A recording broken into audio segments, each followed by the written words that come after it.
Apple is using titanium on their newest iPhone 15 Pro Max. Titanium is the coolest metal on the planet for many reasons. It's biocompatible, used for creating artificial joints, repairing human bones, not to mention build interstellar spacecraft and to construct robots that crawl other planets. And of course, it's on my ring.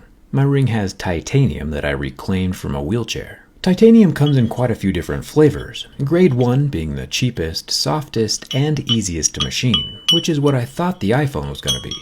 But then Apple slapped a grade 5 on the screen and I got rocked, in more ways than one. And let me show you why. I happen to have some 1-inch titanium bar stock laying around, as people often do. This guy cost $170. For example, this 6061 aluminum bar of the exact same proportions only cost me $10. Aluminum is what smartphones are normally made from, and the color difference between the two metals is glorious to behold, especially as it's heated.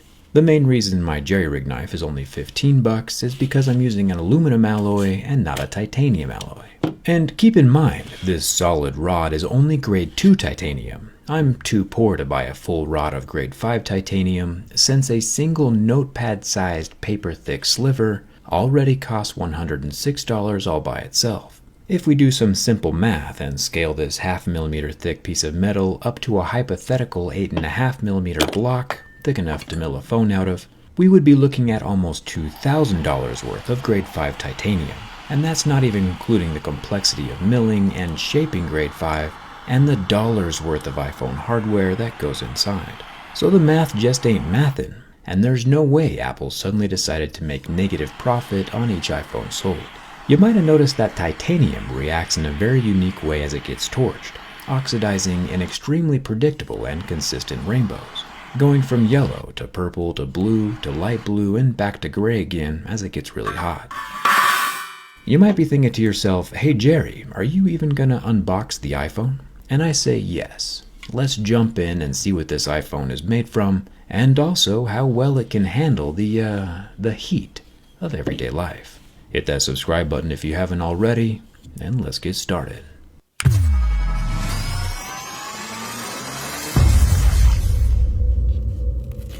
Inside the brand new iPhone 15 Pro Max box, we find the phone itself. This blue titanium is almost the same shade as the blued titanium that I made. Looking under the phone, this time we find there's no lightning cable. Instead, we have a brand new braided USB-C cable. I imagine the world will soon follow Apple's lead on this one, and we'll start seeing this port everywhere. Probably the closest thing we'll ever see to world peace. And honestly, the phone does feel good, about the same as any other rectangular phone. But the brushed titanium and the etched back glass do feel super cool. But the imitation blue shade is just ever so much off from the actual shade of blued titanium that I think it would bother me long term. Apple said again that this screen glass is the strongest glass ever on a smartphone. They call it ceramic shield, and I agree. It is a pretty solid slab of glass. We normally see plastic screens scratch at a level 2 or 3, glass at 5 or 6, and sapphire would be an 8 or 9. This dual ion exchange ceramic shield does still scratch at level 6, with deeper grooves at a level 7, but level 6 does appear to be quite a bit more faint than usual. And I do think Apple is onto something with this proprietary glass. The front selfie camera is tucked into the dynamic island and is protected by that same slab of glass. The earpiece is a razor-thin slit between the glass and the frame. No speaker grills to fall out or get dirty.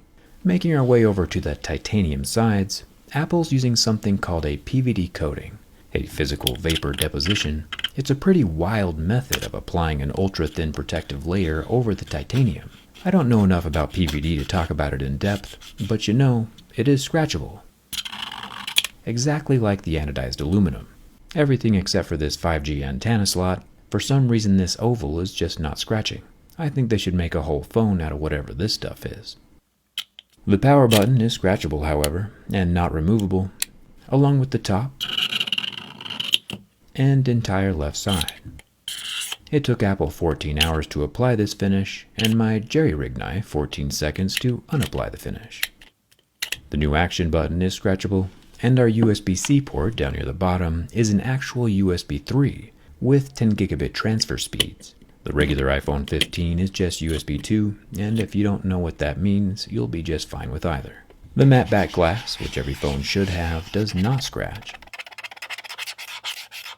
The Apple logo in the center is the only thing that's smooth.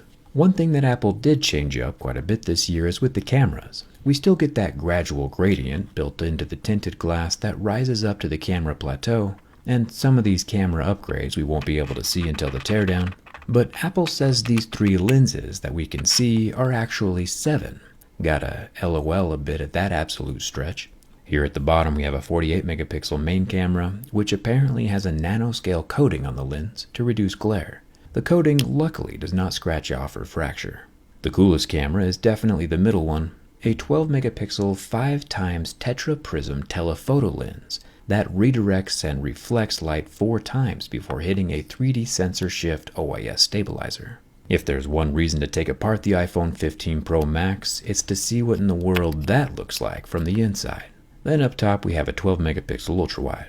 Apparently, these 2 cameras on the edge can work together like 2 eyeballs to generate spatial video, which I don't want to be the guy to beat a dead horse, but that was something Android did 12 years ago with the HTC Evo 3D. Probably before some of you kidlets with iPhones were even born. Gotta honor your ancestors. Apple said during their event that the back glass panel is easily removable to facilitate repairability, which is a huge commendable move. And then in the same sentence, Apple said that the internal structure of the iPhone 15 Pro Max is made from 100% recycled aluminum, which immediately tells us 2 things. 1, it's nice to see that there's more than just the iPhone design that gets recycled every year. And 2, the internal frame is not solid grade 5 titanium, only the exterior. This explains quite a bit. The iPhone 15 Pro Max has a 6.7-inch OLED display with 2000 nits of outdoor brightness and 120 Hz refresh rate, and lasts for about infinity seconds before having no reaction to my lighter. Nice work, Apple. We'll try out my big boy lighter in a second. It's time to see if the new blended aluminum titanium grafted hybrid structure compromises the structural integrity of the iPhone 15 Pro Max.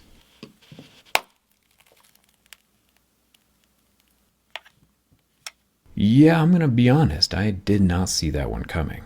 You've been watching me durability test smartphones for about 11 years now, and most phones do not break. iPhones especially do not break, like ever.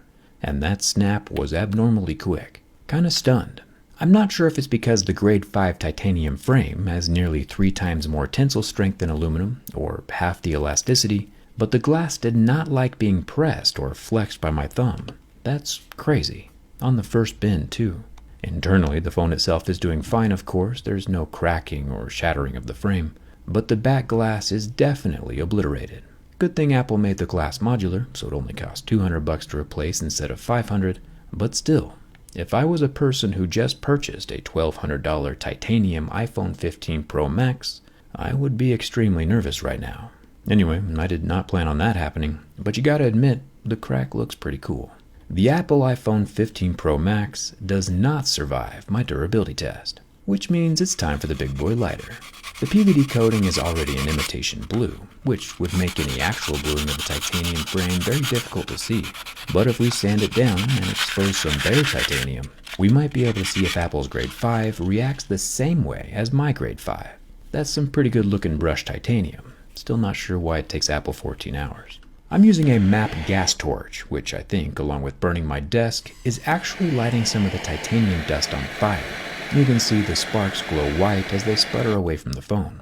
Now, the titanium itself could probably handle the heat, but the screen and the phone circuitry, not so much. The torch definitely accomplishes what my lighter could not, and if we look super close at the iPhone frame, we can see it start to change colors from the heat. Apple is indeed using real titanium. Is it grade 5 though? I do have ways of finding out. I think it's getting kinda hot in here.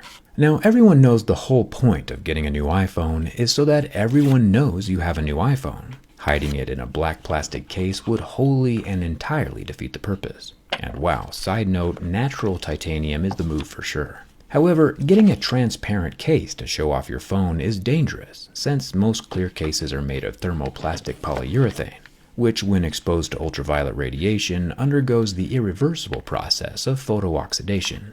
Sunlight makes clear cases turn yellow. So on the off chance you ever do go outside, you won't have a clear case anymore.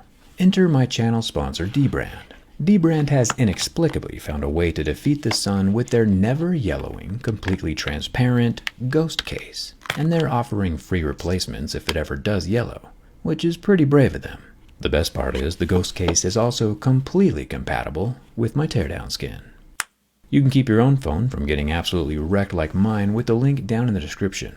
Now, I pride myself on being extremely thorough, and I'd be amiss if we let this golden opportunity to check the back glass of the regular iPhone 15 Pro for similar structural deficiencies as its larger counterpart.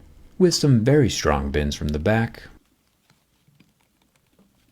nothing happens. Flipping the phone over to the front, again, nothing happens. The normal-sized iPhone 15 Pro survives and does not have the same fate as the Max.